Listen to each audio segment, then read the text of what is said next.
Good morning. എന്തും പറയണമെന്നൊന്നും എനിക്കറിയില്ല. ഞാൻ ഈ കോഴ്സിൽ വരാൻ കാരണം ഞാനും ഒരു ടീച്ചർ തന്നെയായിരുന്നു. അപ്പോൾ കുട്ടികളൊക്കെ ആയിട്ട് ഇങ്ങനെ ഇടപഴകും കാര്യങ്ങളൊക്കെ ഉണ്ടായിരുന്നു. പിന്നീട് എനിക്കൊരു മോനായപ്പോഴാണ് എനിക്ക് എന്തൊക്കെ മാറ്റങ്ങൾ വേണം എന്നൊക്കെ ഞാൻ ചിന്തിച്ചു തുടങ്ങിയത്. പിന്നെ അവനക്കൊരു 2 വയസ്സൊക്കെ തുടങ്ങിയപ്പോൾ അവൻ തന്നെ അവൻ്റെ കാര്യങ്ങൾ ചെയ്യുക എന്നുള്ള രീതിക്കെത്തി. പേടിച്ചിട്ടാണ് കേട്ടോ ആ സൗണ്ടൊക്കെ പോണത്. അപ്പോൾ അങ്ങനെ ഞാൻ മോണ്ടിസോറിയാണ് ചെയ്തത്.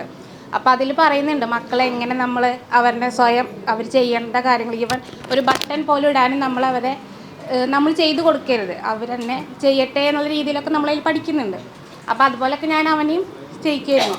അപ്പോൾ വീട്ടിലൊക്കെ പറയും, നീ ഒരു മോനുണ്ടായിട്ടാണ് ഇങ്ങനെ ചെയ്യണേ എന്നൊക്കെ ചോദിക്കും, എനിക്ക് ചെയ്ത് കൊടുത്തൂടെ എന്നൊക്കെ ചോദിക്കും. അതില്ല, ഇങ്ങനെ അവൻ ചെയ്യട്ടെ.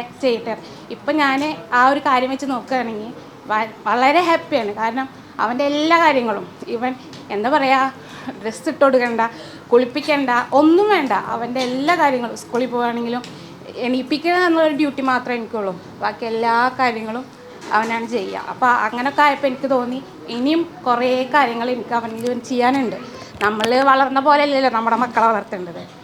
അപ്പോൾ അതുപോലെ എൻ്റെ ഫ്രണ്ട് വഴിയാണ് ഞാൻ ഈ കോഴ്സിൽ ചേരുന്നത്.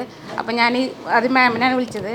അപ്പോൾ മാം പറഞ്ഞു ആ പറ്റും. ഞാൻ പറഞ്ഞു എന്നെക്കൊണ്ട് പറ്റണമോ എനിക്കറിയില്ല എന്ന് പറഞ്ഞപ്പോൾ മാം പറഞ്ഞു പറ്റും, എന്താ പറ്റുക, തീരെ പറ്റാത്തവരുണ്ടല്ലോ, അപ്പം എനിക്ക് പറ്റും എന്നൊക്കെ എൻ്റെ അടുത്ത് പറഞ്ഞു.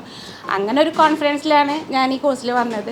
അപ്പോൾ അൽഹംദുലില്ലാ എനിക്ക് പറ്റില്ല എന്ന് വിചാരിച്ച പല കാര്യങ്ങളും ഇപ്പോൾ പറ്റിക്കൊണ്ടിരിക്കുകയാണ്. അതിലിപ്പോൾ പറ്റാത്തൊരു കാര്യം ദേഷ്യമാണ്. അതിപ്പോൾ എനിക്കൊരു തൈറോയ്ഡ് കാര്യങ്ങളൊക്കെ ഉണ്ട്. എന്നാലും അതൊന്നും ഞാനൊരു കാരണമാക്കി പറയുന്നില്ല. എങ്കിൽ പോലും അതിനൊക്കെ മാറ്റി നിർത്തിയിട്ട് ഞാൻ എൻ്റെ മോൻ്റെ കാര്യത്തിൽ, പിന്നെ ഇനി ഭാവിയിൽ ഇനി കുറേ കോഴ്സുകൾ ചെയ്യണമെന്ന് വിചാരിക്കുന്നുണ്ട്. അപ്പോൾ അതൊക്കെ എനിക്ക് ഈ ഒരു കോഴ്സ് ഉപകാരപ്പെടുമെന്ന് വിചാരിക്കുന്നു. അൽഹംദുലില്ലാ. പിന്നെ ഞാൻ ഒരിക്കലും പ്രതീക്ഷിച്ചില്ല ഒരു ബെസ്റ്റ് സ്റ്റുഡൻ്റായിട്ട് എന്നെ തിരഞ്ഞെടുക്കുന്നൊക്കെ. അപ്പോൾ അതൊക്കെ ഇപ്പോൾ കുറച്ചും കൂടി ഇമോഷൻ കൂടിപ്പോയി. അതെനിക്കൊരു പ്രശ്നമാണ്. പിന്നെ എല്ലാവരും കണ്ടതിലൊക്കെ സന്തോഷമുണ്ട്. പിന്നെ ഒരുപാട് താങ്ക്സ് ഉണ്ട്. സാറിൻ്റെ ക്ലാസ്സാണ് എല്ലാറ്റിനും ഉപരി എല്ലാം പറയാനുള്ളത്. പിന്നെ ഈ സാറ് പറഞ്ഞപ്പോൾ ഡിപ്ലോമ കോഴ്സ് ചെയ്യുന്നുണ്ട്. അപ്പോൾ അതിലെല്ലാവരും ഭയങ്കര ആക്റ്റീവാണ്, ഞാൻ മാത്രം സൈലൻ്റ്. അപ്പോൾ സാറ് മാജിദ് പറയാണ്ട് പൊക്കലുണ്ട്. അപ്പോൾ അങ്ങനെയൊക്കെ ആയിട്ട് അപ്പോൾ ആൾക്ക് പേടിയായിരുന്നു, സാറിനെ എങ്ങനെ മീറ്റ് ചെയ്യുക, സാറിന് വല്ല ക്വസ്റ്റ്യൻ ചോദിക്കുമോ എന്നൊക്കെ ഒരു പേടിയായിരുന്നു. ഇപ്പോൾ അൽഹംദുലില്ലാ ആ പേടിയൊക്കെ മാറി. പിന്നെ ഇപ്പോൾ ആദ്യമായിട്ട് എല്ലാവരും കണ്ടതിൻ്റെ ഒക്കെ ഒരു ഇതുണ്ട്. എങ്കിൽ പോലും ഓക്കെ, ഹാപ്പിയാണ്. താങ്ക്സ്.